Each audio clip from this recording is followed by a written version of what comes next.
Thanks for staying with us. Moving on now to our next topic. So last Wednesday in the House of Representatives, a bill seeking to domesticate the Domestic Workers' Bill of Rights in Nigeria passed its second reading.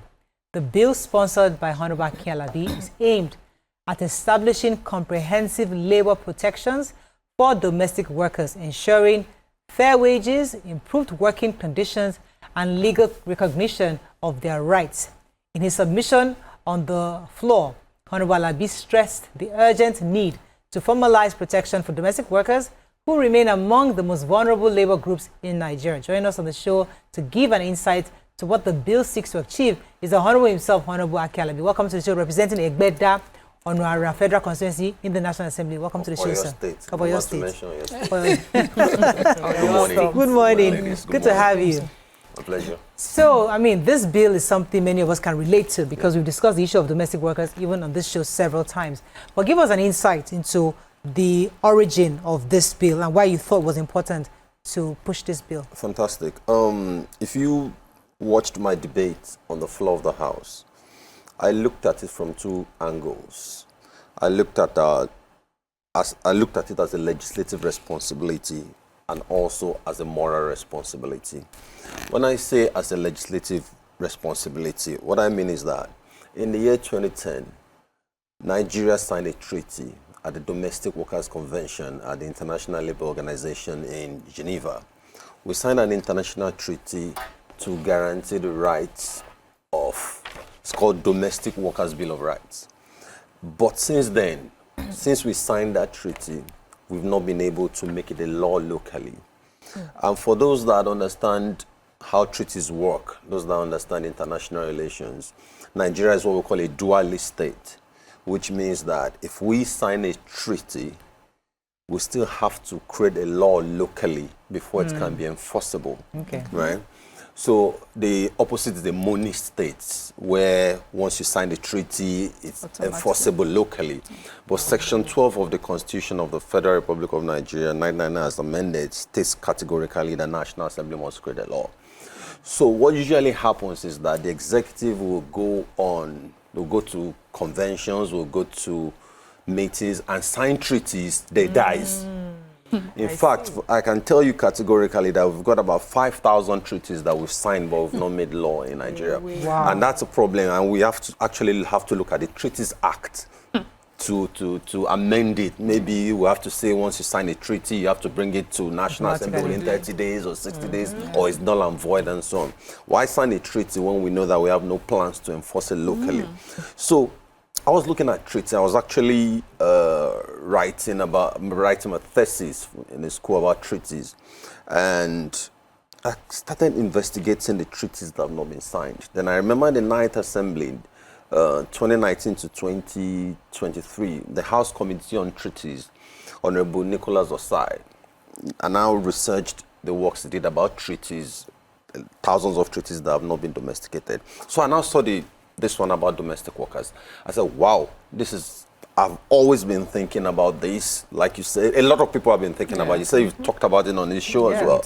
So I said, this is fantastic. Then since we have a treaty, so there's a legal basis we can build on. I'm not starting this from scratch. Some people have talked about it. Some people have signed this treaty. And of course, the moral angle. Look, what a lot of domestic workers are going through in homes across the country.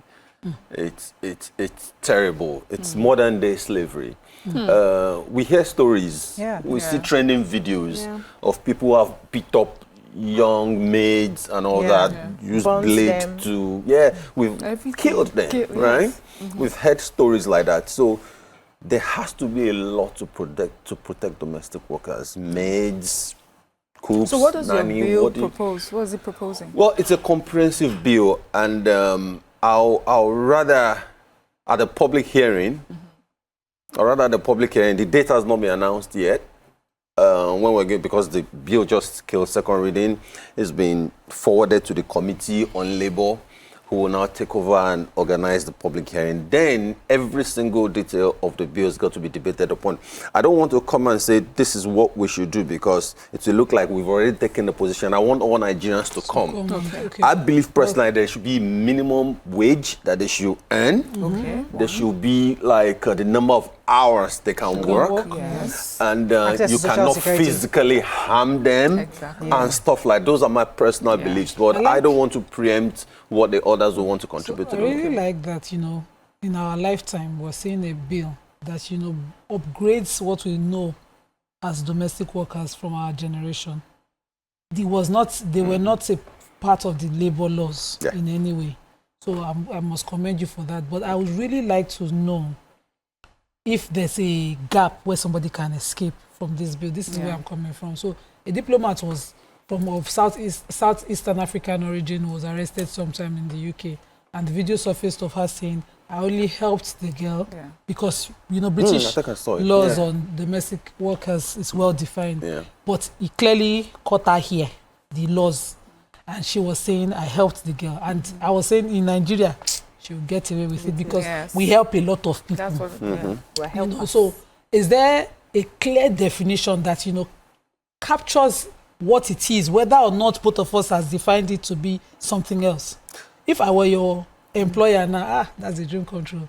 I was your employer of Honorable. And you are my employer now. Yes, you are. Technically. You are. And then I come and say, no, I only helped him. He's my brother's sister's son, my cousin's sister Peking. And, you know, I brought him to the UK. And now reach here, now he's such an ungrateful person.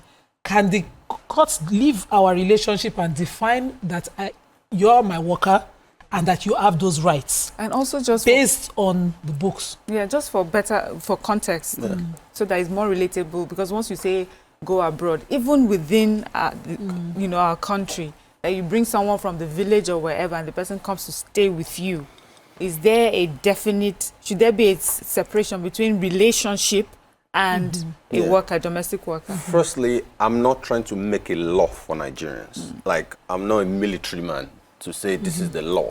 What I'm doing is creating a platform for all of us to decide what's going to be in that bill. It's not about me. Okay, I set the ball rolling, but it's for all of us to come together to decide what we want.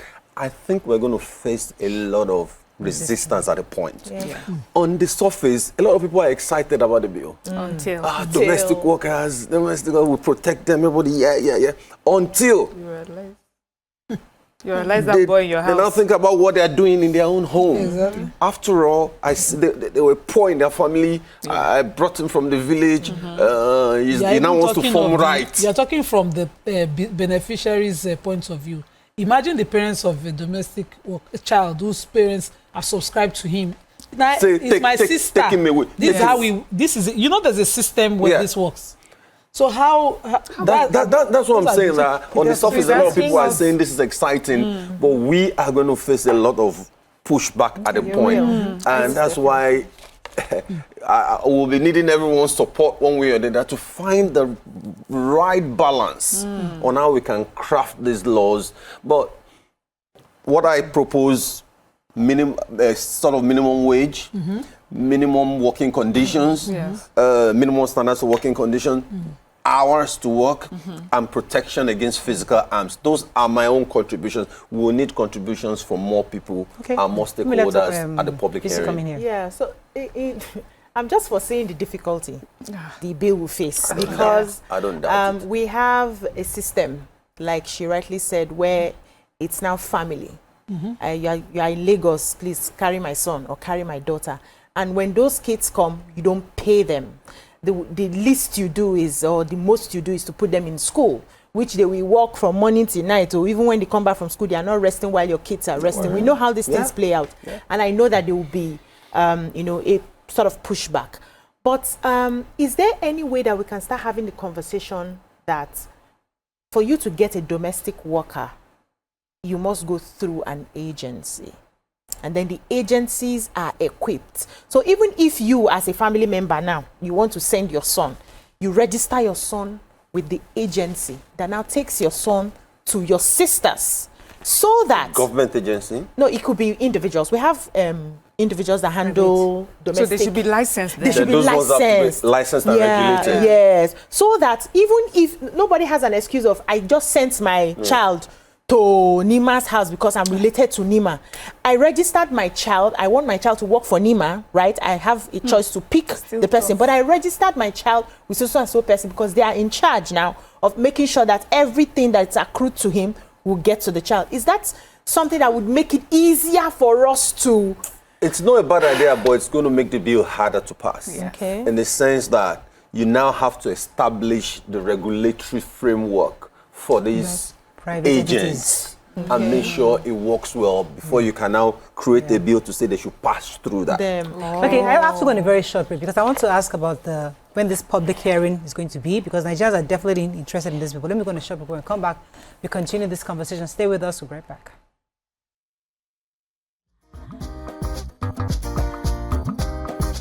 Stay tuned.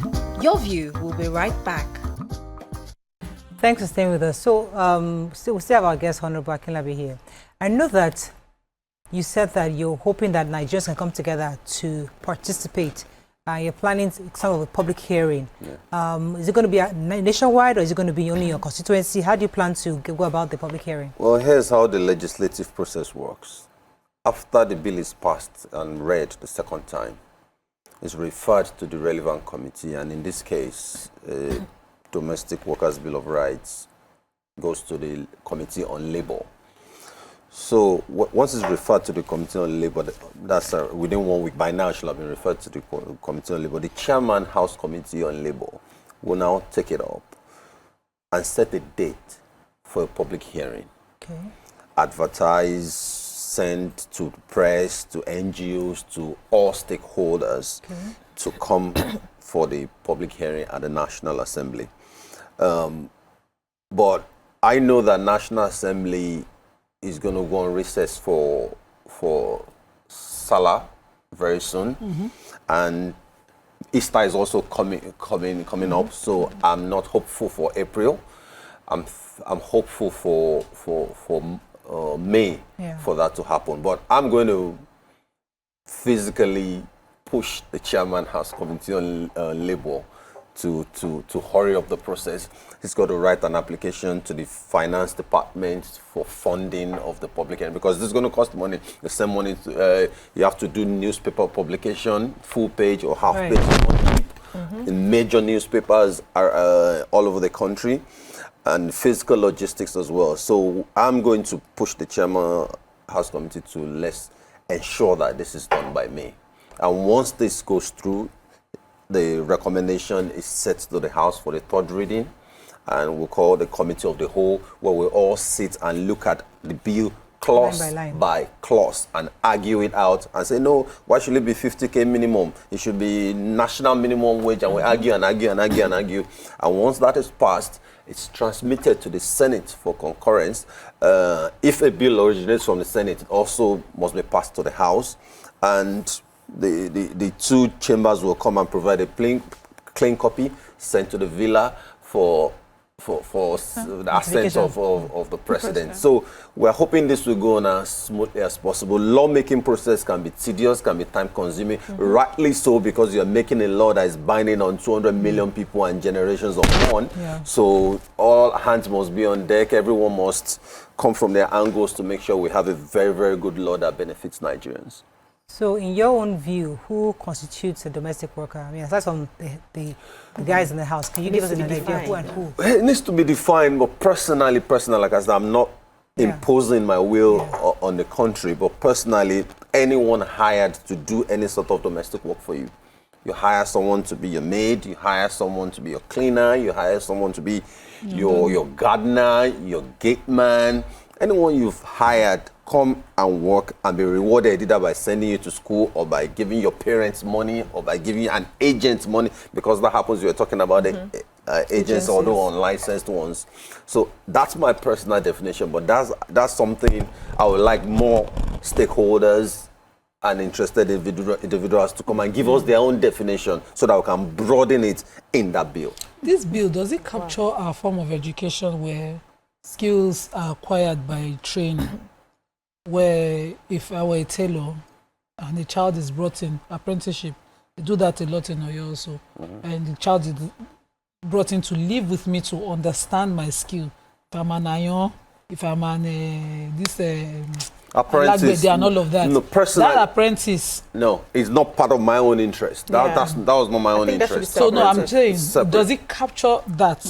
Would it clash? Because it's likely to clash with that. Because if you're an apprentice in my house, you can also wash plates for me. Of course, you will go messy. You know that. There's a reason I ask. You know, when you're an apprentice under the tailorship and you're living with me, they will not cut cloth a full day, but you'd have washed the whole house. So so that's where the labor committee. That's why we need as much definitions as possible to make it as. I think it's different. Let's not mix it. But you still different because the Igbo apprenticeship system. There's going to be a lot. There's already an argument about this already. The apprenticeship system. The Nwa boy, where they live in the house. Yes. They do chores before they go to the shop. They eat in the house and everything. Yeah, so it's different. You can't be in the house though you are learning a trade and you are not able to do some chores. It's like, okay, saying our PAs now. They follow us. Like my PA personally stays in my house. Though she doesn't do chores because I have people that do it. But she carries my bag. Quick disclaimer. Yes. No, she doesn't do chores. I have people who are doing that. But if I didn't have, she's not meant to do. But if I didn't have somebody who was doing that for me, she will help me now. I'll be washing plates, you sit down. No, I'm just saying. It's an exchange. Let me put what I meant in perspective. Okay. So there are three things I'm talking about. One, if an apprentice is working with somebody, not even living with them. In our African setting, hairdressing, tailoring. When madam comes in the morning, madam can tell you that go back home.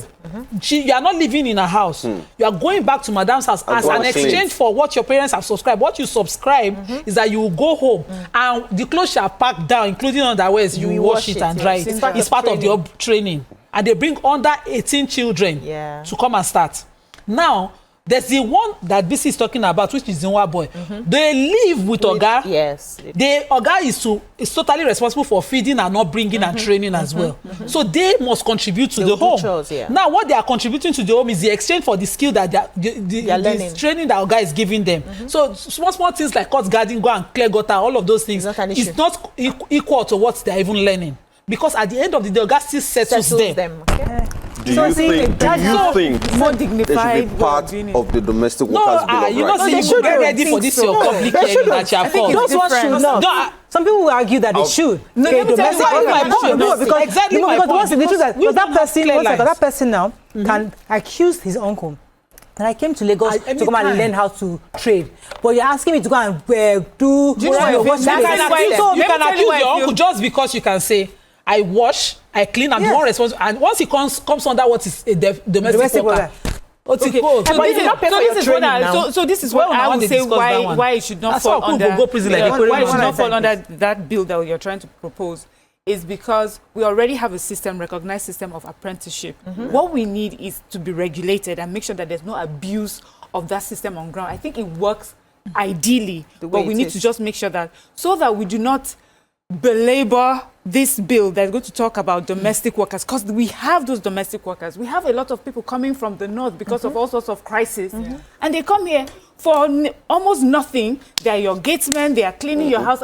So those are the people I feel that this should concentrate on. Does not mean that all those other ones should not should not be regulated or licensed. I was first to admit that there's going to be a lot of arguments. There's going to be a lot of pushbacks on how this. I'm not kidding myself. On the surface, it looks, everybody we're on the same page, but when we're not on the same page. I'm a bit curious about the women. I mean, I hate to make this a sexist or a gender thing, but I would have expected, because if Nima was in the National Assembly, I would expect that this is probably one of the bills she would first to go and study. It's not that Nima will say, she will be the one to be putting it in the. I'm thinking to myself, like, what exactly are our sisters doing there? I mean, for you to go and study the Treaties Act, to even understand, say that about 5,000, 1,000 of them that have been passed. So I'm thinking to myself, I can't speak for any member, I can't speak for or against any member, but we all have our interests and we have what constituents have demanded from you, especially when you are campaigning.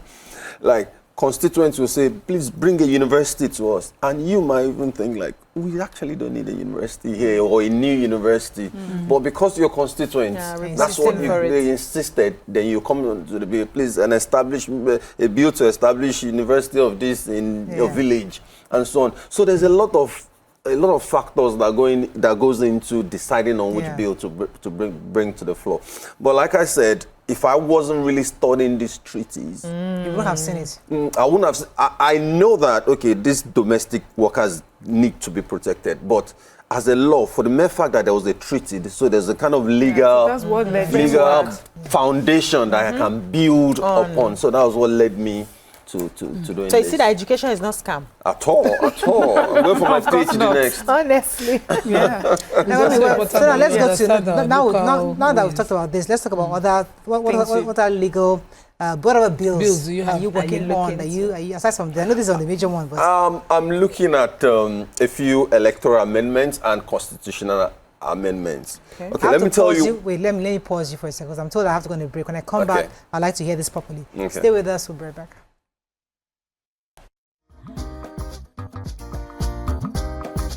Stay tuned. Your View will be right back. Thanks for staying with us. We're still discussing, we're going to final. Mariam had a question. Yes, I do. I was going to say that I've never been for a public hearing before. What I hear is there was a public hearing. How does it work? How does someone participate? Well, it's open to everybody at the National Assembly. Adverts are put out there in the newspapers and all that. But like we were saying before we came back on, I think the world has changed, and not too many people are reading physical newspapers anymore. Right? So people don't hear about this public hearing. So we really have to look at opening public hearing to the world more. Maybe it has got to be broadcast online. Yes. And there's got to be maybe National Assembly should come up with a platform if you have a contribution on how you want sections of the bill, something added or removed from it, you should be able to submit without physically coming to National Assembly. Besides, you can be in Bayelsa because you have one thing to say about domestic workers bill. You can't just enter the plane or come to National Assembly. It's everybody. There should be a platform, digital platform, where people can contribute and advertise so that people can know about it. Because I won't be surprised now if I hear that there's actually a platform, but no one knows about it. Exactly. Yeah. Okay, Ade Baptist, one of our fans, is saying the United Nations Women has a policy recommendation on unpaid care, which is part of the domestic workers. I believe this should be included. If the Honourable and the ladies want, is offering that he may be able to set up a meeting with the division that helps in providing a good legislation for the case for free. That's fantastic. They can reach out to me in my National Assembly office. 004 is my office at National Assembly. It's right there on the ground floor, Speaker's Car Park. 004. I'm easy to access. So tell us about other bills you're working on. Yeah, so I've got a lot, but I want to mention two that are actually controversial. I won't say controversial, but divisive, very polarizing when you talk about people's position towards such. One is replacement of members of National Assembly when they either pass or resign. Okay. Right? Like in this National Assembly, a few members have died and a few have resigned. Some have become governor. And his deputy too was a member of the House, has resigned as well. Chief of Staff, resigned. Minister of Interior was a member of the House. And I don't think there should be another election by INEC to replace it. Okay. I think the party that won should just do primaries and send the person over. I agree. Why conduct another election? INEC will start looking for money and we're talking about security and all that. Just replace. And there's precedence. It's done in U.S. Senate. In fact, in U.S. Senate, it's even worse because it's the governor of that state that will appoint. But I don't think we should do that here. I think we should have a primary election because the party has already won. You're even correct. The Electoral Act provides that it is the party that wins elections. And when they have their inner party issues, the party resolves. The individuals against the parties thing that has been But there's a reason why. But every time there's an opening, they will leave it open until INEC gets money. Spend another there are lots of seats in the House now that we don't have members there. So those federal constituencies and senatorial districts have no representation. My good friend, late Akiremi, we'll call him Jagaban, Oyo State, but not. He died how many months ago? There's been any election to replace him. Wow. So the people of Ibadan North are missing out on the things that some statutory stuff that should come to our constituency.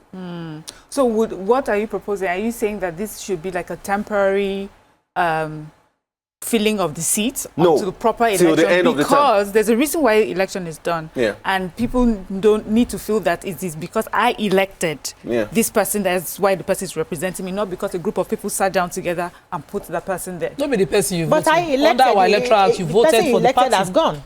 No. You And voted that's for why the you party. should elect another person. Kogi State, when they died. When Audu died. Yes. That's when. That's why Yaya became the governor, Yes. because Yes, it's the we know. party. I He get came, it. he came second I in have the to run on. primary. What's the second bill? So the second bill is about, Interesting. I think INEC should be organizing local government elections. Not state, not state electoral commission. Yeah. That one is controversial because I told you, that one- I gave a that one disclaimer. I definitely- said I the agree. two Yeah, I bills I agree want to with talk you. about are a bit polarized. local government. Why? Why not? The last time we had proper local government administration across Nigeria was when INEC Organized organized the it in election. 1998. Okay. When I was growing up, no one was asking House of Rep members to bring transformer, to bring bowl, to bring rural routes.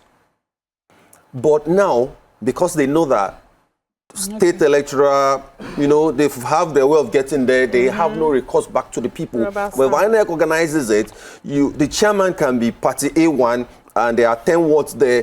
Party A2 wins 3 seats. It's going to be democracy. It's going to be robust. But the state electoral commissions that are practically dead. Maybe if 1 or 2 states they are okay, but most states they are dead. So that's with this local government autonomy that we're talking about, one way to make it work is to make sure that those that are elected are those that actually people vote for. Unfortunately, that's all we can take. Thank you very much for having Honorable Akin interesting Alabi conversation. representing Egbeda on our federal constituency in Oyo State. Your state. Thank you for coming. It was a pleasure having you. That's all we can take on today's show. Hope you learned a few things as we have. Have a great day. We'll see you tomorrow. Bye for now.